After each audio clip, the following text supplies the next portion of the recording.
Sa iba pang balita, sinibak na sa pwesto ang hepe ng Maragondon Police dahil sa nangyaring barilan sa isang birthday party sa kanilang lugar. Samantala, bangkay ng isang lalaki tumambad malapit sa Senado. Nakatutok si Bea Peniza. Nauwi sa trahedyang masaya sanang birthday party sa Maragondon, Cavite. Hindi na idinetalye pero humantong sa barilan ang pagtatalo ng mga dumalo sa pagdiriwang. Dalawang namatay sa insidente na nangyari nitong August 12 na madaling araw. Ayon sa PNP, kabilang sa namatayang isang pulis na may ranggong staff sergeant habang isang pulis din ang sugatan na nagpapagaling naman sa ngayon sa PNP General Hospital.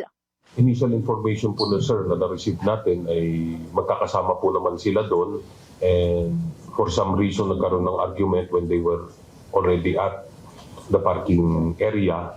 Pauwi na po sila pare-pareho. Doon po natapos.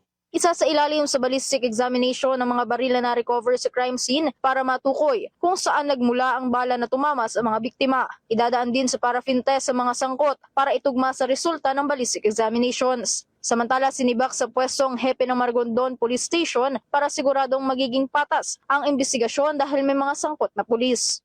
Kailangan po naman ng due process lahat po dito.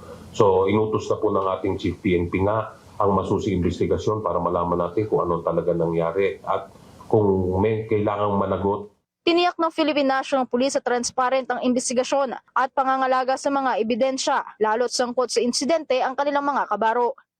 Isang bangkay naman ang natagpuan ilang metro ang layo mula sa Senado sa Pasay City. Ayon sa PNP, kinilala ang bangkay bilang si alias Tropa na nasa edad 60 to 65 years old. Gabi pa lang ng August 12 ay nakita ng lalaki na sumusuka ng dugo hanggang sa natagpuan ng kanyang bangkay kaninang umaga. Pinaniniwalaan naman ng PNP na natural death ang naging sanhi ng pagkamatay ng lalaki. Now, ang tinitignan po talaga ito is he died of natural causes.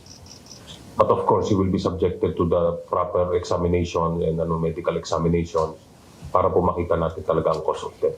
Siniguro ng PNP na tututukan ang mga nasabing insidente. Bea Peniza, IBC News.